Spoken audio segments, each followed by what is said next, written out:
देखिए, हमें जो लगता है इस ग्रुप में कुछ भाई बहन अभी 25% पहुँचे हैं, कुछ 50 पहुँचे हैं,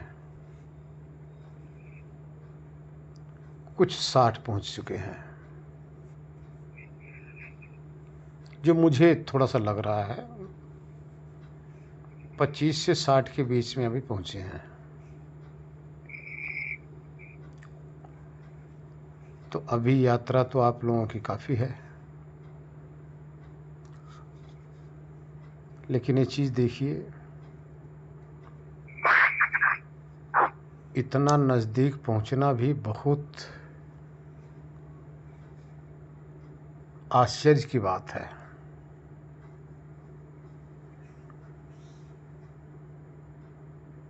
जैसे हमें पहले लगता था,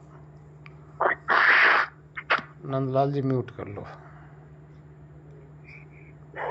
जैसे 2 महीने पहले हमें लगता था कि इस ग्रुप में बहुत भटके हुए प्राणी हैं, बहुत ही भटके हुए। कोई आत्मा के नाम पे भटका हुआ है, कोई परमात्मा के नाम पे भटका हुआ है, कोई गुरु के नाम पे भटका हुआ है। मुझे लगता था, मुझे जो महसूस होता था, मैं तो अपनी ही बात कह रहा हूँ, कोई अपने को ही परमात्मा मानता था, कोई एक ही चेतन मानता था, कोई अपने आप को मन ही मानता था, कोई मन को मानने के लिए तैयार ही नहीं था। इतनी जल्दी ये ज्ञान आप लोगों ने हासिल कर लिया, अचंभे वाली बात है, आश्चर्यचकित कर देने वाली बात है कि आप लोगों ने इतने सालों से जो अनेक पंथ संप्रदाय में आप लोग थे, अनेक विचारधारा आप लोगों की थी, उन सभी विचारधाराओं को बदल कर एक सत्य की जो यथार्थ है, जो प्रैक्टिकल में है, उसको समझ कर भी और आप लोग इतना आगे चल गए हैं, ये किसी देव आत्माओं का ही पहचान है, आपके दिव्य कर्मों का ही फल है। ऐसे भी अपने ग्रुप में हैं 1-2 बहनें हमारी जो कि 60-70% तक पहुंच चुकी हैं। मैं तो प्रभु से कहता हूँ, ऐसी दिव्य आत्माओं का सानिध्य पाकर मैं भी धन्य हूँ। आप लोगों की लगन देखकर हमें अपने को भी होता है कि हमें और भी स्वयं को और परिश्रम करना चाहिए। किसके लिए? आप लोगों के लिए। और परिश्रम करूं जिससे आप लोग की तरक्की और हो, क्योंकि आप लोगों में तीव्र जिज्ञासा है। आप लोग अध्यात्म के प्रति लालायित हैं, पूर्ण जिज्ञासु हैं। देखिए, ऐसे जिज्ञासु जन को अगर कोई गुरु या कोई ज्ञानी या कोई प्रभु भक्त पा जाता है ना, वो भी धन्य हो जाता है। और हर गुरु, हर ज्ञानी ऐसे ही भक्तों की तलाश में रहते हैं कि काश ऐसे भक्त हमें मिले जिनकी इतनी तीव्र जिज्ञासा हो, और हमें जितना पता है मैं सब कुछ उड़ेल दूं।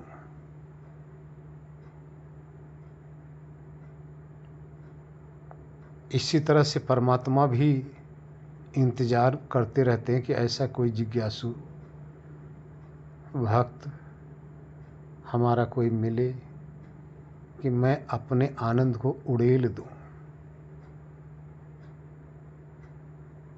तो बहुत अच्छा हमारा ग्रुप चल रहा है। जैसे ग्रुप का नाम ही ज्ञान सागर है, तत्व दर्शन है, तो आप लोग काफ़ी तत्वदर्शी बन चुके हैं। तत्व क्या है? प्रकृति, परमात्मा और आत्मा। इन तीनों तत्वों का ज्ञान, जानकारी आप लोगों को काफ़ी हासिल हो चुकी है। और जिस भी आत्मा के पास ये ज्ञान उपलब्ध हो जाए, सृष्टि में कोई ऐसी ताकत नहीं उसको विचलित कर सके, क्योंकि अधूरा ज्ञान वाला प्राणी हमेशा विचलित होता है। कहते हैं कच्चा घड़ा में अगर पानी डाला जाए तो उसको पिघलने के चांस रहता है, लेकिन जब वही घड़ा पक जाता है तो पानी को भी शीतल कर देता है। अब आप लोग कच्चे घड़े नहीं हैं, पक चुके हैं। ऐसे घड़े में ज्ञान अगर उपस्थित होता है तो उसको शीतल करके, आप तो घड़ा शीतल होता ही होता है, लेकिन दूसरे को भी शीतल करता है। इसलिए आप लोग परमात्मा के कृपा के पात्र हो चुके हैं। हमें उम्मीद है आप लोगों का सारा संशय समाप्त हो चुका है। अध्यात्म के मार्ग में थोड़ा सा भी संशय रुकावट का कारण होता है, आध्यात्मिक पतन का कारण होता है। अब आप लोग बेफिक्र होकर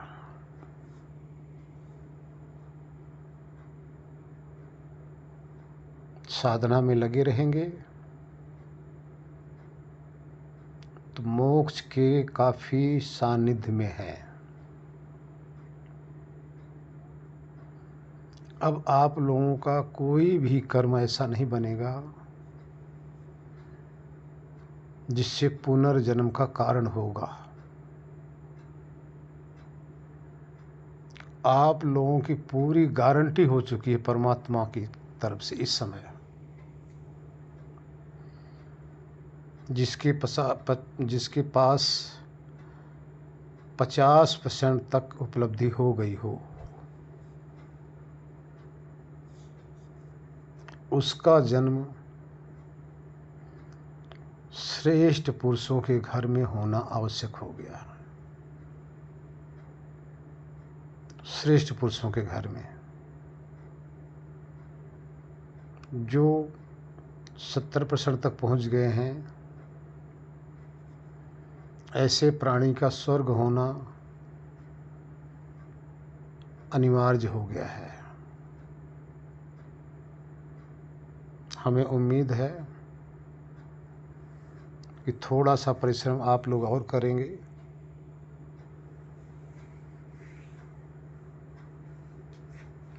तो मोक्ष से आप लोगों को कोई रोक नहीं सकता।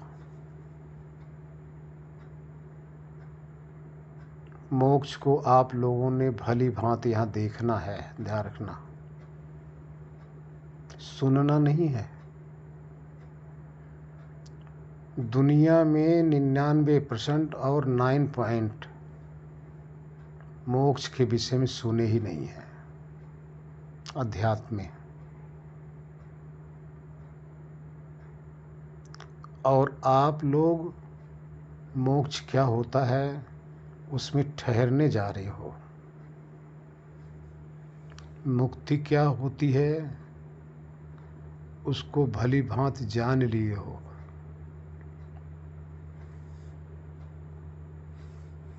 तो उम्मीद है जो थोड़ी बहुत कसर रह गई है इसकी भी पूर्ति बहुत जल्द कर लेंगे आप लोग। मैं परमात्मा से बार बार विनती यही करता रहता हूँ, हे प्रभु सबकी सुनो, सबको अपने धाम में शरण दो।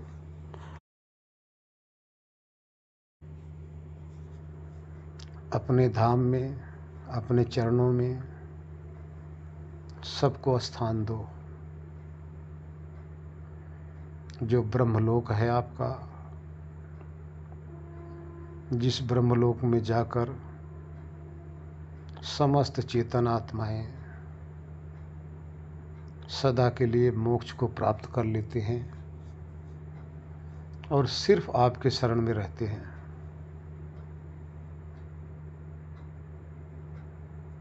सब पे कृपा करो और जितने भी अध्यात्म में लगे हुए हैं दुनिया में सबका संशय निवारण करो। आप देखेंगे अध्यात्म के अंदर एक पॉइंट ही अगर 100% में आप लेंगे तो 99% और 9 पॉइंट लोग अध्यात्म क्या है जानते ही नहीं, लेकिन सब बेचारे लगे हुए हैं। क्यों लगे हुए हैं? इसलिए लगे हुए हैं कि उनका जो भी गाइड उनको मिल रहा है वो स्वयं भी नहीं लगा है, स्वयं भी उसको नहीं पता है, स्वयं भी नहीं चल रहा है। तो ऐसे गाइड अध्यात्म के नाम से भटका कर उनकी जिंदगी से खिलवाड़ ही कर रहे हैं। कोई धन के लिए उनको फंसा रहा है, कोई अपना चेला बनाने के चक्कर में फंसा रहा है, किसी न किसी कारण से फंसाकर उनका शोषण ही हो रहा है। इस धरती पर जितना शोषण अध्यात्म के नाम से होता है और हुआ है, शायद दुनिया में कोई ऐसा शोषण कहीं नहीं होता, ना हुआ है ना हो रहा है।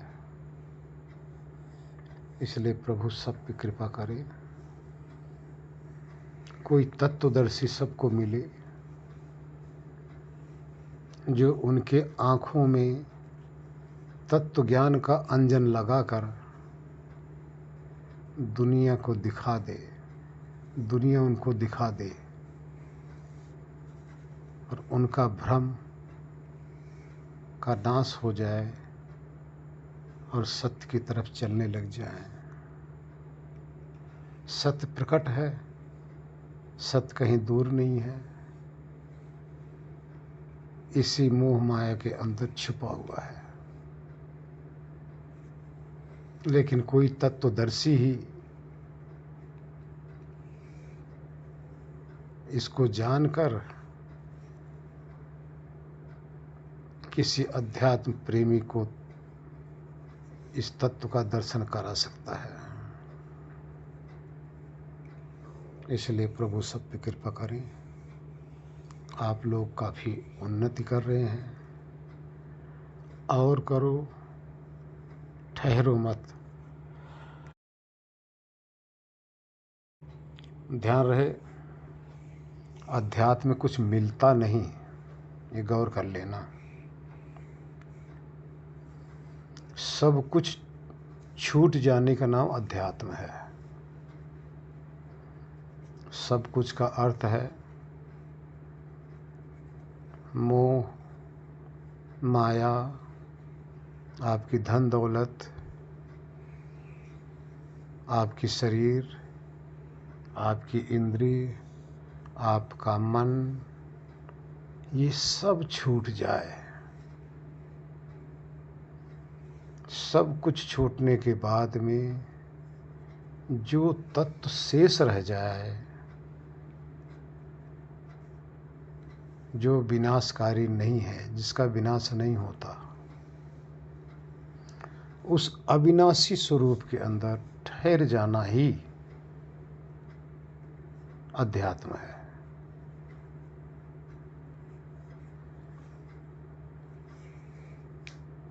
जो आया है कहीं से, जो रह रहा है यहाँ पर, जो चला जाएगा यहाँ से,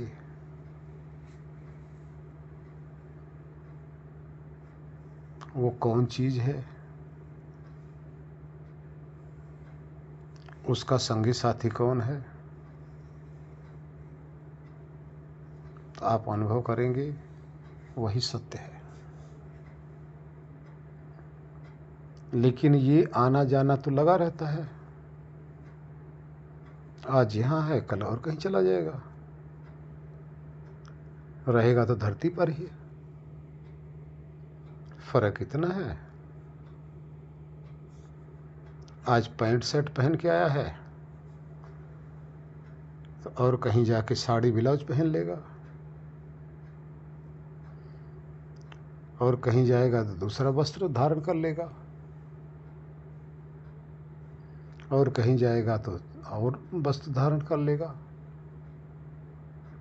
जो 84 लाख प्रकार के ये शरीर बताए गए हैं, इन शरीरों को धारण करता रहेगा। ये तो कोई अच्छी बात नहीं है। तो इससे तो अच्छा है कि परमानेंट यही शरीर धारण किए रहे, लेकिन ऐसा होता नहीं। ये चोला बदलता रहेगा। अरे भाई, जब चोला ही बदलना है, इस चोले से मुक्ति तो का उपाय करें। इस चोले का मुक्ति का उपाय यही है जो आप लोग कर रहे हैं। परिश्रम करते रहेंगे तो आप बिल्कुल नज़दीक हैं। 2 महीने पहले और आज में अपने आप लोग परीक्षा कीजिए। 2 महीने पहले आप लोगों की क्या विचारधारा थी, कैसा चाल चलन था, कैसा व्यवहार था, कैसी सोच थी,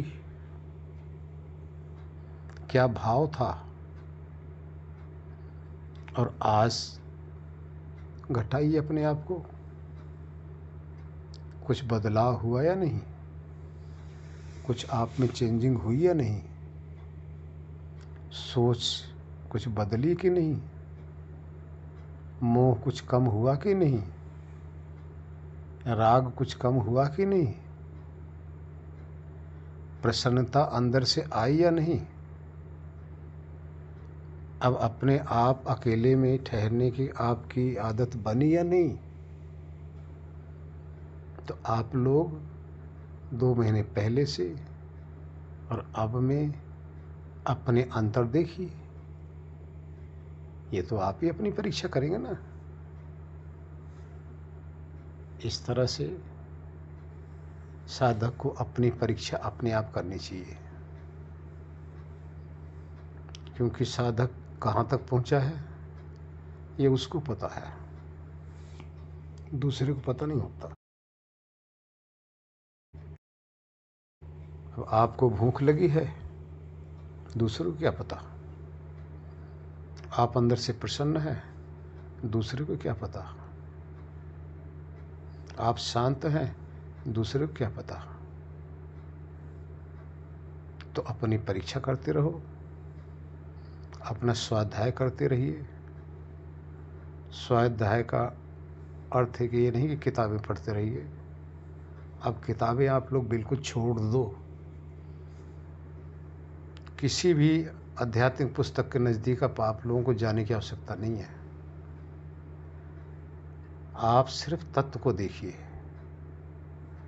जहाँ भी पदार्थ, वस्तु अर्थात तत्व दिखाई दे, अब उसका परीक्षण करते रहो, उसके अंदर अन्वीक्षण कीजिए। किताबें इंसान की बनाई हुई है, प्रिंटिंग प्रेस में बनी हुई है, और ये दुनिया देखोगे तो परमात्मा का बनाई हुई है। सब जगह मेड इन गॉड लिखा हुआ है। जहाँ मेड इन गॉड लिखा हुआ है ना, इसमें कोई भ्रम नहीं रहता, अनेकता नहीं रहती। ये परमात्मा का नियम है। तो हर पदार्थ को देखो, अन्वीक्षण करो। सभी शरीरों को देखो, उसका अन्वीक्षण करो। अर्थात आप लोग तत्वदर्शी बनिए, शब्ददर्शी मत बनिए, किताबों को दर्शी मत बनिए, तत्वदर्शी बनिए। और तत्वदर्शी से बड़ा इस धरती पर कोई ज्ञानी नहीं होता।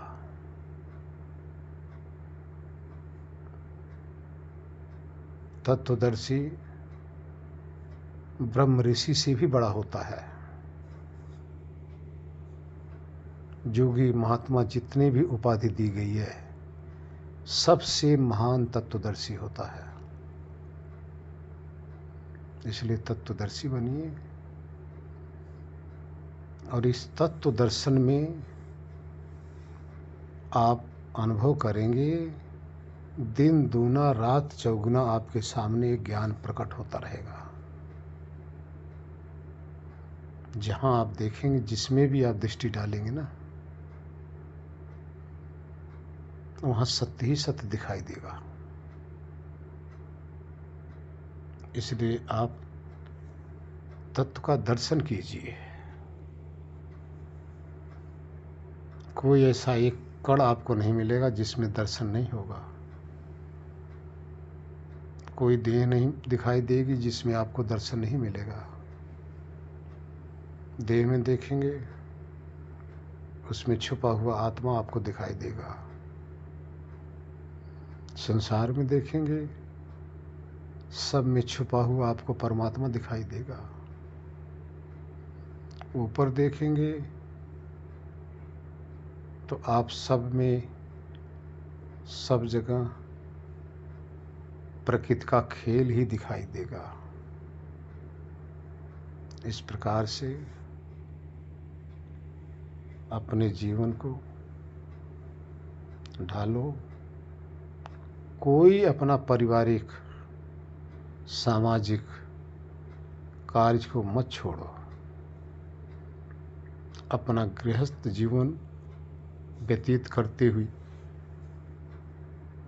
बड़ा मजा आएगा। गृहस्थ जीवन ऐसा व्यतीत होगा कि पता ही नहीं चलेगा कि हम गृहस्थी में हैं।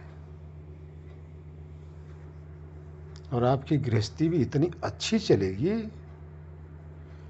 कि आपको यही नहीं पता चलेगा मेरा कार्य कौन कर रहा है। आपका कार्य जैसा होगा, होता जाएगा, आपको पता नहीं चलेगा। जो कार्य करना चाहेंगे वो कार्य पहले हो जाएगा और आप तत्व दर्शन में तल्लीन रहेंगे। इस तरह से अपने जीवन को आप लोग बनाइए। मेरा प्रभु से यही निवेदन रहता है, विनती करता रहता हूँ कि सब सुखी रहें, सब ज्ञानी हो जाएं। नारायण हरि ओम। अगर हम लोग परमात्मा को ही अपना पति स्वीकार कर लें तो क्या बुराई है। ऐसा पति जो कभी बिछुड़े ही ना। हाँ जी तो जी गुरु जी, ऐसा पति ढूंढ ले। जन्मे न मरे हैं वो मीरा जी ने यही कहा था। हाँ, मीरा जी ने यही कहा था। तो जो सदा के लिए हमारा हो जाए, हम सदा के लिए उसके हो जाएं, तो ऐसा पति पा करके पति भी खुश, पत्नी भी खुश, कभी जुदाई का कोई गम ही न रहे। और पति पत्नी ऐसे कि पति को प्यार की जरूरत है, आनंद की, और पति हमारा आनंद स्वरूप हो, तो वो आनंद की वर्षा करता रहे और हम आनंद की फुहार में मग्न होते रहें। तो जब तक हम उस परम पिता परमात्मा को अपना पति न मानकर स्वीकार करके उसकी शरण में पहुंचेंगे, तो आगे परमानेंट इस शरीर से छूटने के बाद में वहाँ पहुँचेंगे कैसे। इस दुनिया के जितने भी पति पत्नी मिलते हैं सब बिछड़ते हैं। ऐसे पति पत्नी की क्या है, आज हैं कल दूसरे पति के पास जाना पड़ेगा, परसों तीसरे पति के पास। क्या पति, हम लोग पतिव्रता हैं? ये तो वेश्याओं का काम है। हम लोग रोज अपना पति पत्नी बदल रहे हैं, तो ये तो वेश्यावृत्ति कर रहे हैं। उस परम पिता को अपना पति स्वीकार करके सुहागन हो जाए। आत्मा जब सुहागन हो जाती है ना, तब धन्य है ऐसी सुहागन आत्माएं जो परम पिता परमात्मा को चुनकर सदा के लिए अपने सुहाग की हो जाती है। तो हम लोग ऐसे पति खोजें, ऐसे पिता खोजें। देखिए, परमात्मा के अंदर सारे रिश्ते समा जाते हैं। आप लोगों ने कभी अनुभव किया है? सारे रिश्ते, दुनिया के जितने भी रिश्ते हैं, सब परमात्मा में समा जाते हैं। पति का भी रिश्ता परमात्मा में समा जाता है, गुरु का भी रिश्ता परमात्मा में समा जाता है, पिता का भी रिश्ता परमात्मा में समा जाता है, मित्र का भी रिश्ता परमात्मा में समा जाता है। इतना तक एक सर्वेंट का भी रिश्ता परमात्मा में समा जाता है।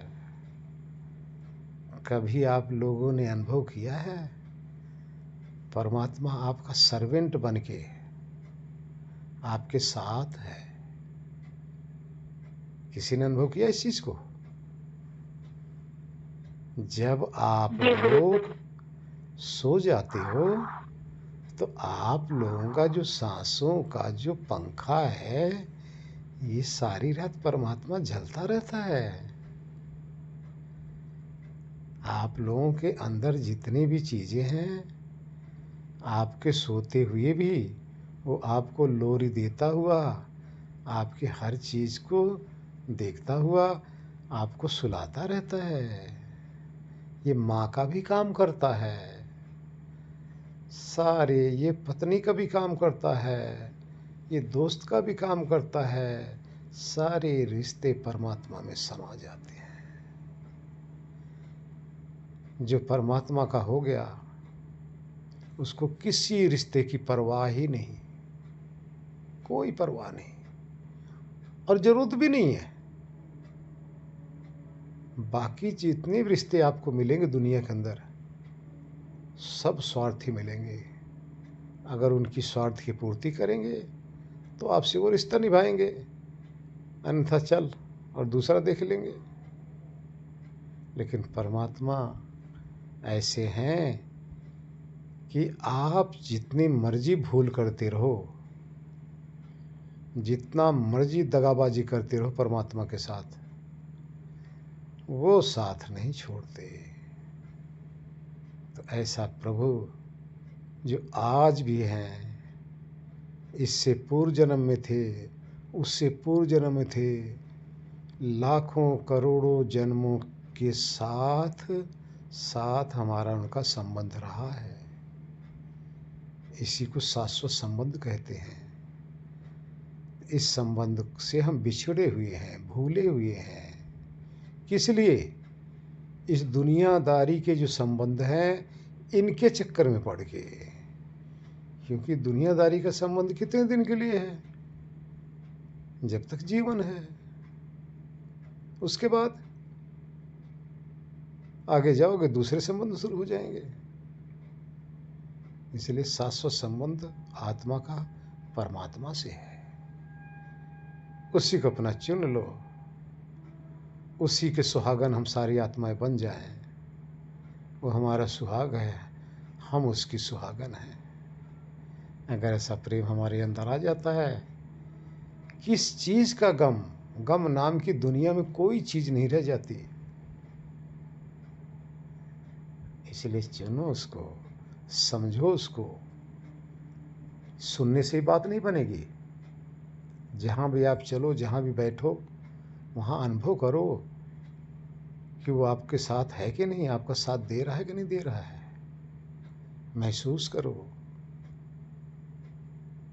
सब जगह वो आपके साथ खड़ा हुआ है, आपका सहयोगी है। नारायण। पहले प्रश्न का उत्तर है कि इस दुनिया के अंदर बिना स्वार्थ का कोई कार्य नहीं करता। हम अपनी भी बात कर रहे हैं, हमें भी स्वार्थ है आप लोगों से। बताया ना, हमें आप लोगों से भी स्वार्थ है।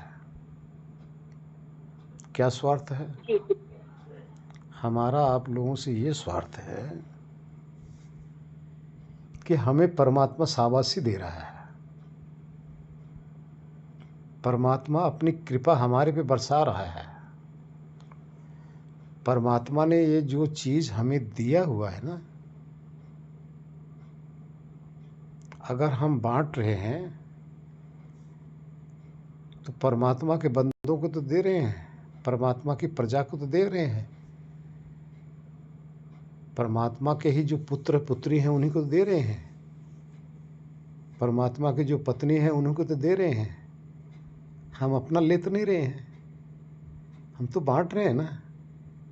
लेकिन बांट क्या रहे हैं? विचार करो। परमात्मा की चीज़ तो बांट रहे हैं, परमात्मा के नियम को तो बांट रहे हैं। तो इसकी जो हमें तनख्वाह मिल रही है, परमात्मा हमें दे रहे हैं। परमात्मा से हमें तनख्वाह क्या मिल रही है? प्रेम की मिल रही है। देखो, हम एक दलाल हैं। मैं बार बार कहता हूँ अपने आप को दलाल। आप लोगों से भी दलाली ले रहा हूँ, उधर परमात्मा से भी दलाली ले रहा हूँ। परमात्मा भी हमें प्रेम की दलाली हमें वहाँ से मिल रही है, और आप लोगों से भी दलाली मिल रही है। हमारे दोनों हाथ में लड्डू हो गए कि नहीं? आप लोग कैसे कह सकते हो कि हम निस्वार्थ दे रहे हैं? ना जी ना, हमारे तो दोनों हाथ में लड्डू हैं। आपकी तरफ से मिल रहा है, उधर मिल रहा है, इससे ज़्यादा हमें चाहिए क्या? दूसरी बात, ठहर जाओ। कहाँ? जहाँ आप लोगों को ध्यान कराया जाता है, जो परम धाम है आपका, जो परम मंजिल है, जहाँ से जो जाने के बाद में वापस आया नहीं जाता, जो पहुँचने के बाद में दोबारा आने का कोई चांस ही नहीं रह जाता, यानी पतन का जरा सा भी वहाँ संभावना नहीं रहती।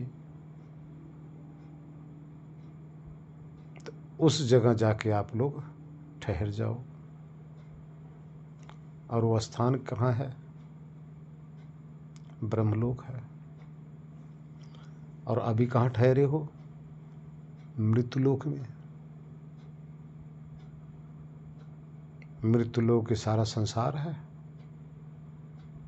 और जिस शरीर में टिके हो ये मृत्युमयी चीज है। इस मृत्युलोक और मृत्युमयी घर से हटकर ब्रह्मलोक और आनंदमय लोक के अंदर आप लोग जाके ठहर जाओ। यही तो ध्यान में आप लोग करा रहे हैं, यही तो हमारी जिज्ञासा है, यही तो अभ्यास आप लोग कर रहे हैं। हमारा तो तात्पर्य सिर्फ इतना है, ऐसी जगह ठहर जाओ कि जीते जी अपने आप के मोक्ष का अनुभव करो। हम ये नहीं कह रहे अपनी मृत्यु को अनुभव करो, नहीं। मृत्यु यानी आत्मलोक बीच का मार्ग रह गया। मृत्युलोक निम्न मार्ग है और मोक्ष सबसे उत्तम मार्ग है। हम आप लोगों को आत्मा में ठहरने की बात अब नहीं कर रहे हैं,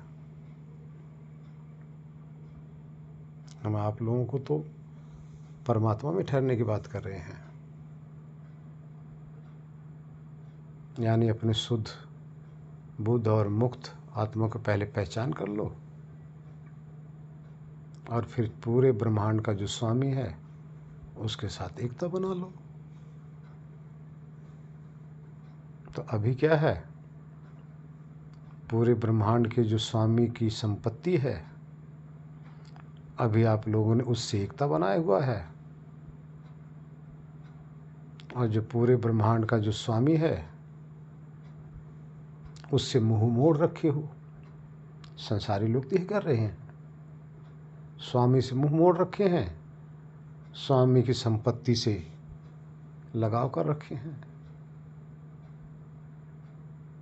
इसलिए अपने आप को वहाँ ठहरा ले जाओ, वहाँ ठहर जाओ, देखो जीवन मुक्त हो जाओ। जीते हुए भी आपको ऐसा न लगे कि हम जी रहे हैं, ऐसा लगे कि जैसे मोक्ष में ही है। ये अनुभव करो। नारायण। यहाँ पर जो आप शब्द कह रही हैं, इसको थोड़ा सा शब्द को बदल दो।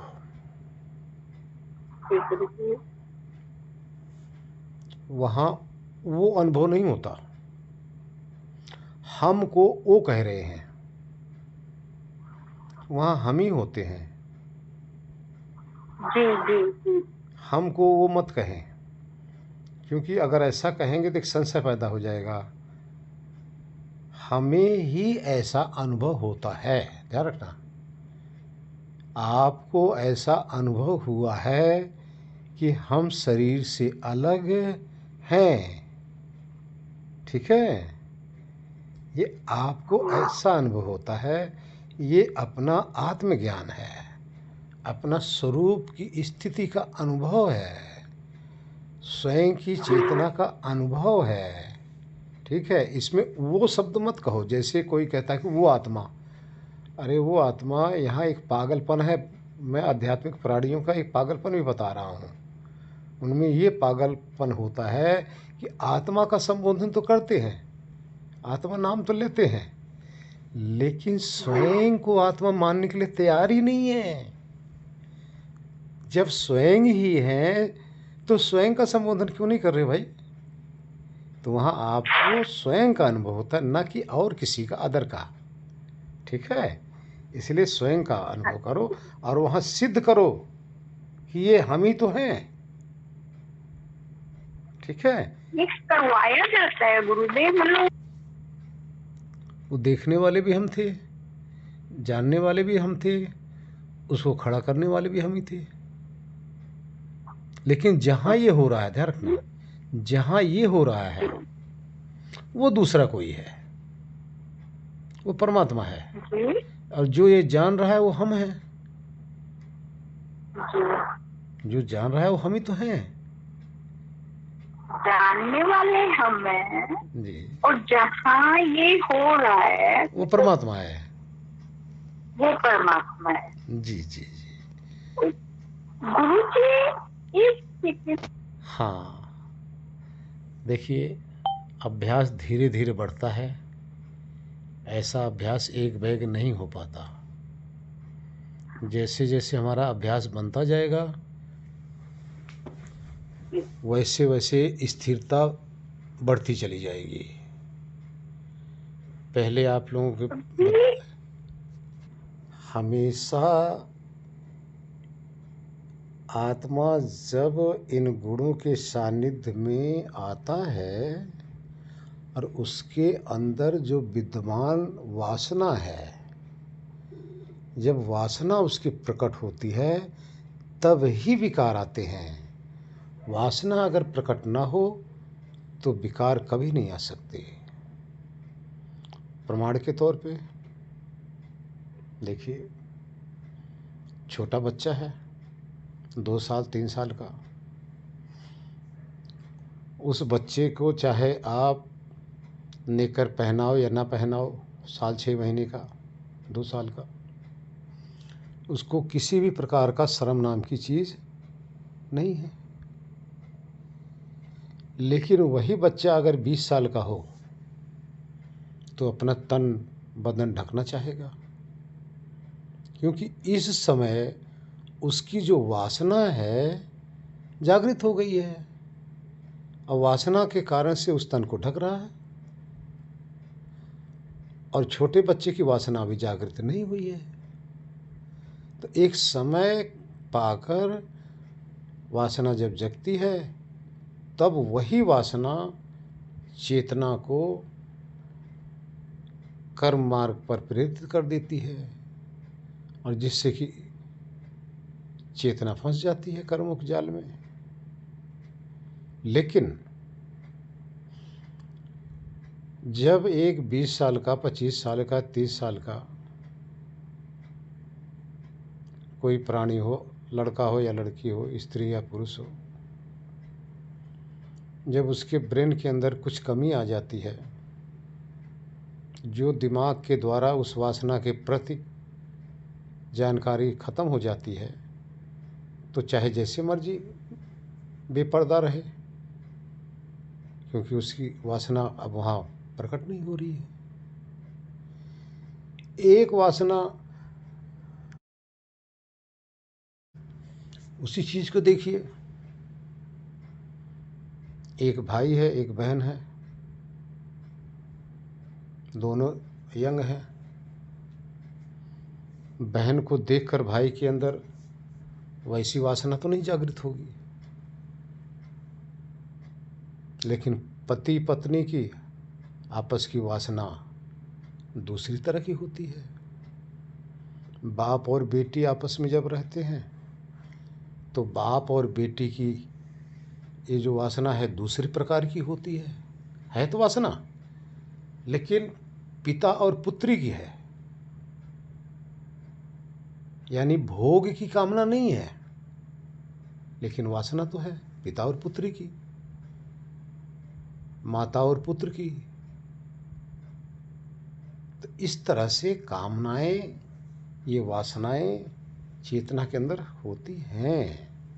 ज्ञान के द्वारा इस वासना पे काबू पाया जा सकता है। एक दिन बताया ना कि बिल्ली जितनी मर्जी भक्तिन है, लेकिन वासना रूपी चूहिया के सामने से गुजरी नहीं कि सीधे उस पर टूट पड़ती है। लेकिन यही ज्ञान के द्वारा वासना को मोड़ दो तो वो चूहिया चूहिया नहीं दिखेगी, बिल्ली को चूहिया देवी देवी दिखने लग जाएगी, चूहिया में आत्मा दिखने लग जाएगा, चूहिया में परमात्मा दिखने लग जाएगा। लेकिन वासना के कारण से चूहिया उसको भोजन दिख रहा है। इसलिए ज्ञान के द्वारा वासना को बदल दिया जाता है। सिर्फ ज्ञानी बदल सकते हैं। अज्ञानी वासना का दास होकर वासना में टूट पड़ते हैं, उसी में फंस जाते हैं। हरिओम। कि संपूर्ण वासना सृष्टि में समाप्त हो जाएगी, किसी की नहीं होगी, ये संभव नहीं है। किसी का 5%, किसी का 10% रह जाएगी। क्यों रह जाएगी? शरीर की रक्षा के लिए, जीवन रक्षा के लिए भी ये आवश्यक भी है। लेकिन इस वासना का जो गलत उपयोग करते हैं, जो मिसयूज कर रहे हैं, इससे बच जाना है। और इसका सदुपयोग उपयोग करने के लिए वासना जरूरी भी है। अब आप बताइए कि आपको भोजन की वासना ही समाप्त हो जाए 100%, तो आप क्या खाएंगे? आप तो कुछ इसके अंदर डालेंगे नहीं। इसमें जब डालेंगे नहीं, तो ये शरीर आपकी तो है नहीं, ये तो परमात्मा की दी हुई गाड़ी है, आप किराए पे लाए हो। चलाओगे तो पेट्रोल डालना पड़ेगा, ये तो परमात्मा का नियम है। वह पेट्रोल डालते रहो और चलाते रहो इसको। इसलिए सही उपयोग करते रहो। वो वासना की कोट में नहीं आती, वो आवश्यकता की कोट में आती है, जो बंधन की तरफ नहीं ले जाती। इसलिए संपूर्ण वासना का समाप्त होना उचित नहीं है। हाँ, जो मिसयूज कर रहे हैं वो समाप्त हो जाना चाहिए। हरिओम। देखिए, लंबा ध्यान शरीर के अगर स्वस्थ है तो लंबा ध्यान हो सकता है। शरीर निरोग है तब भी लंबा ध्यान हो सकता है। शरीर में किसी प्रकार का अगर विकार है तो लंबा ध्यान नहीं होगा। शरीर कमज़ोर है तब भी कठिनता आएगी। उम्र अगर आपकी बढ़ रही है तब भी दिक्कत आएगी। कई परेशानियां हैं। लेकिन फिर भी अगर आप बैठ जाते हैं, बैठ के घंटा 1.5 घंटा अगर आपका बैठने की का अभ्यास अगर हो गया है, तो उस अभ्यास के द्वारा आपकी समाधि सारी रात लग सकती है। क्योंकि फिर आप म्यूट कर लो, रिकॉर्डिंग चल रही है। जो समाधि लगनी आवश्यक है, 1-2 दिन में समाधि की ही ऊपर बात करेंगे। जब समाधि लग जाएगी तो ये जो समाधि का अभ्यास है, आप चाहे 100 साल की भी शरीर हो जाएगी, तब भी यही समाधि का संस्कार आपको मृत शैया पर भी आपको लाभ देगा। मृत शैया की बात कर रहा हूँ। हॉस्पिटल में पड़े होंगे ना, बेहोशी हालत में, तब भी यही समाधि का लाभ वहाँ भी मिलता रहेगा। चाहे 90 साल हो जाए, 95 साल हो जाए, शरीर बिल्कुल काम न करेगी, तब भी समाधि का लाभ वहाँ आपको मिलता रहेगा। इसलिए अभी समय से अपनी समाधि को लगा लो, समाधि प्राप्त कर लो। उसके बाद में आप चाहे लेटे रहेंगे तब भी आपकी समाधि लगी रहेगी। किसी भी प्रकार से रहेंगे आप अपनी समाधि आराम से लगा सकते हैं। फिर आपकी शरीर जो है आपकी समाधि में विघ्न नहीं डालेगी। पहले एक बार आपकी समाधि लगनी चाहिए। अभी समाधि पे हम इतना जोर नहीं दिए हैं, ना अभी चर्चा किए हैं, इसलिए कि ऐसा विषय अभी हमारे सामने आया ही नहीं, आप लोगों ने प्रश्न नहीं किया। तो इसलिए अभ्यास पहले कर लो, समाधि आपकी लग जाएगी, फिर निश्चिंत हो जाओ। मृत्युकाल तक आपकी समाधि आपका बेड़ा पार कर देगी। हरिओम। में थी और ये स्थिति मुझे ऐसी लग रही थी कि ये लंबी खिंच जाए, भगवान दया हो जाए, कृपा हो जाए। ऐसे अंदर से प्रार्थना भी कर रही हूँ और स्थिति खिंच भी रही है मेरी। लेकिन बाद में वो घुटने में थोड़ा सा तकलीफ हो गई। तो फिर गुरुजी मेरे को फिर छोड़नी पड़ी। तो मैं सोच रही हूँ कि ऐसी स्थिति दोबारा बने और ऐसा मेरे साथ में नहीं हो तो मैं क्या करूँ? देखिए, पहले मज़ा कितना आ रहा था, पहले देखो दुनिया में ऐसा मज़ा कभी मिला होगा?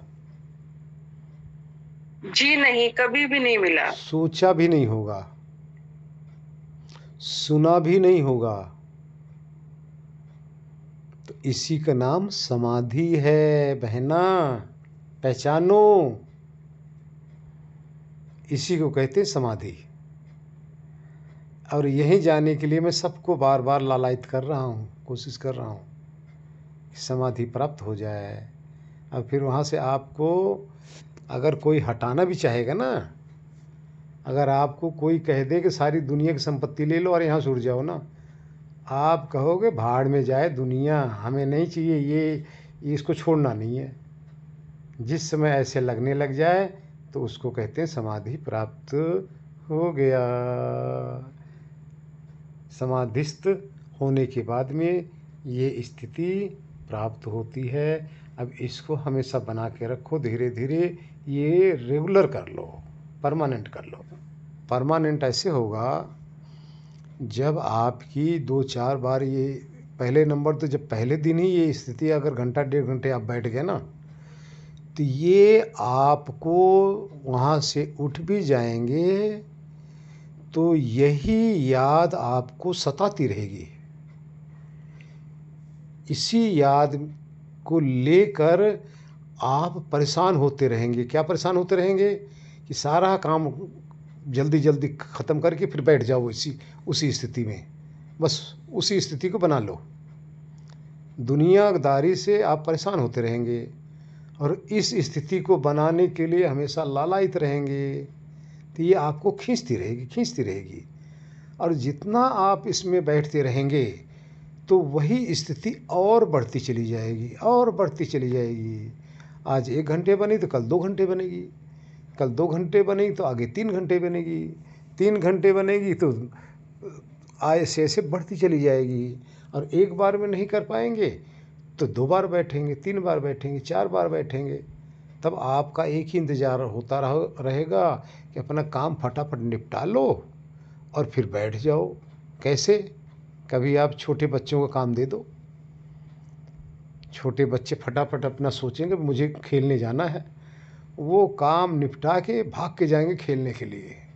और फिर उनको बुला लो कि भाई ये काम कर दो, तो वो भी फटाफट अपना काम निपटा के फिर खेलने के लिए भाग जाएगा।